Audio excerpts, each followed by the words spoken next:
programs and movies being made based on private investigators. This has created an impression upon audiences in which these private investigators always wear coats and a hat, and they are able to easily solve cases with just a strand of hair. But then again, that's not how it always works now, doesn't it? So, how do private investigators actually work in real life? And in Malaysia, what do they do? Let's find out. Okay, we are now here with Wan Zairi, also known as Part 1. Now, he has been in the field of investigation for at least 13 years. Thank you for coming with us for this interview. So, tell us a bit more about yourself. I'm the managing consultant of my private eye consulting Sdn Bhd. In this company, our services is that we provide private investigation services. So our services can be ranging from various types of investigation, such as surveillance measure, due diligence check, background checking, pre-employment screening. You just name it, whatever that is concerned of investigation, then we'll be doing it. How did you join this field? Actually, I started my career in the police force. It was 13 years back. Okay. I was in the police for about 6 years, and all the while I was in the force doing criminal investigation works. Then I joined the corporate world, where I also did the investigation work, but in a different set of environment, in a corporate setting. Then after that, I decided to set my own company. Yeah. So as you can see that from the early stage of my career span, I was involved in this investigation. So I'm just doing what I know. In Malaysia, the basic requirements to become a private investigator is that the individual must first obtain a license from the government, as stated in the Private Agencies Act 1971. There are no requirements academic-wise to become a private investigator. However, certain degrees in criminal justice fields are very helpful, but not required. However, if one wishes to become a good private investigator, they must first obtain the knowledge and the skills used by real-world detectives. What kind of skills and training does someone need if they want to be a private investigator? Actually, in private investigations works, it requires a skill in surveillance jobs, intelligence gathering, meaning intelligence gathering is that you gather information, how you gather info, how you cross-checking on the information that you have, and how do you vet through your information. And of course, in order to get information, you have to have a huge network. And then another one is how to do report writing. Yeah. In order for you to acquire surveillance skills, there's no university who can teach that.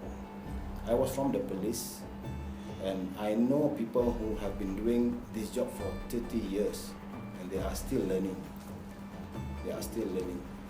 And of course, the more seasoned you are, the more experienced you are.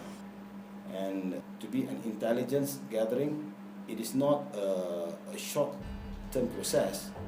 Of course, you have to learn how to recruit sources. You have to learn how to maintain your resources. Also, of course, you have to learn how to retain your resources. So, all this, if you want to start, you have to start fresh.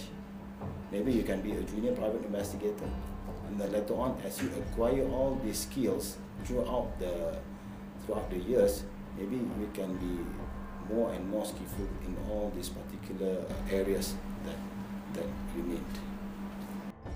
Private investigators in Malaysia find facts and analyze information about financial, legal, and personal matters. They offer many services, from verifying people's backgrounds, cheating spouse investigations, finding missing people, and computer crime investigations. But how do they do it? Let's find out. How does it all work? What kind of methods do you use in your cases? Actually, there's no such specific method that I can explain, but It is a very simple process actually. People out there, they have a lot of their problems, they have their affairs outside. And then normally people will come to us with their problems. And also, of course, when they come to us with their problems, they have certain objective to achieve. And then we, as a consultant, as an investigator, what we will do is that we will try to understand their situation, their problems, and then from the angle of investigation's perspective, we will try to provide solutions to them. Okay. After we have discussed with them on the way forward and the plan that we will be doing for them, then of course we will execute the plan as they want, as they agreed, and then hopefully that the result will be good for us and also for them. Yeah. What kind of investigations do you do? In essence, I can say that we carry out two types of investigation. The first one is open investigation, and the second one is covert investigations. What does it mean by covert investigation is that we carry out investigation without the people who are being investigated know that we are investigating on them. And for open investigation, it is an investigation where we carry out with the knowledge of the people who are being investigated, meaning that they know that they are under investigation.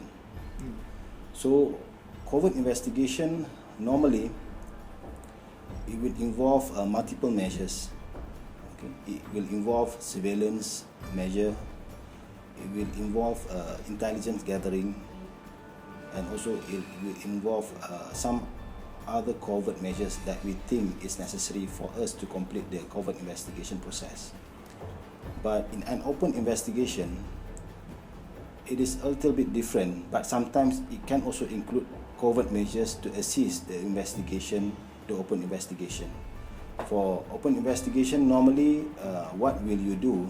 The process is that you will be taking statements from the witnesses, from the people who can give information, and also sometimes you will be required to do document gathering, document review, document analysis in order for you to gather evidence. And the last stage of this particular open investigation is that you do your report writing.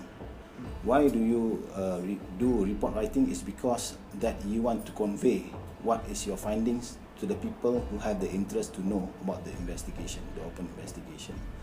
It may be used in a court proceeding, it may be used in a civil court proceeding, and also you may end up in testifying in court of what you have found during the investigation process.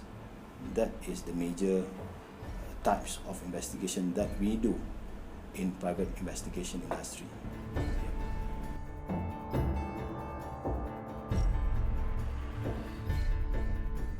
This is a camera SLR, and also among other equipment that being used in our covert operation. Everybody can carry SLR nowadays, so it's no longer a covert equipment. The other gadget, which is a must, is a communication device to communicate for our operation. These two walkie-talkie carries different value of range, which this one is point to point. So this point to point is also a very common item. Almost everybody can use this. This point to point walkie-talkie only covered for 3 km radius, whereby this one is a trunk radio. We can communicate rainy, sunshine, you can use, and it is a trunk which is covered for nationwide. And sometimes when we are on foot, it is not conducive, it is not practical to carry a bulky thing. To put inside your pocket also, it looks funny, so we use the headset. Headset can be anything, maybe it's a handphone, maybe an iPod, so it can become a covert. It's already a decoy item. This is a GPS tracker. Normally, it will assist us in doing our surveillance job. This is a device where we will put it under any vehicles, whether it is a lorry, whether it is a car. And then from there, we will be tracking the vehicles using our computer, and this device is attached to the car. So it can stand for about 2 months time if the car moves around 2 or 3 hours per day. This is a very durable device, and it can stick the magnetic shield with worth of 80 pounds magnetic shield. So no need for you to worry about it getting fall off from the vehicles. What they call the DVR camera. Normally we will use it when we want to set an observation post without any people manning it. A standalone observation post without people manning it. So no people over there. So you just stick it to the wall or to a place which is strategic. This is a motion detect camera. It will record only when they identify any movement. Trail cam. This one is for outdoor usage. So it is suitable when you want to snap pictures covertly inside a jungle, a woods, maybe bushes.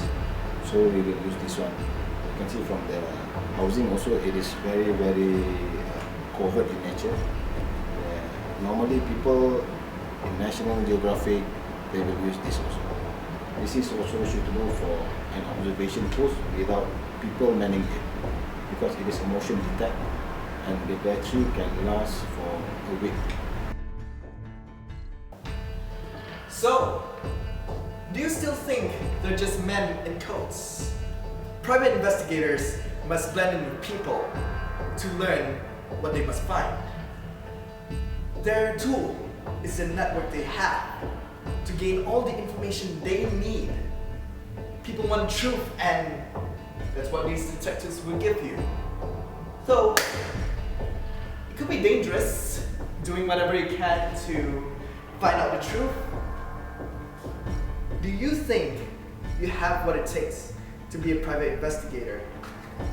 Do you want to be the next Sherlock?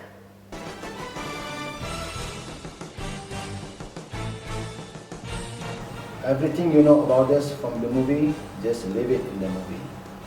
Don't judge us until you know us better.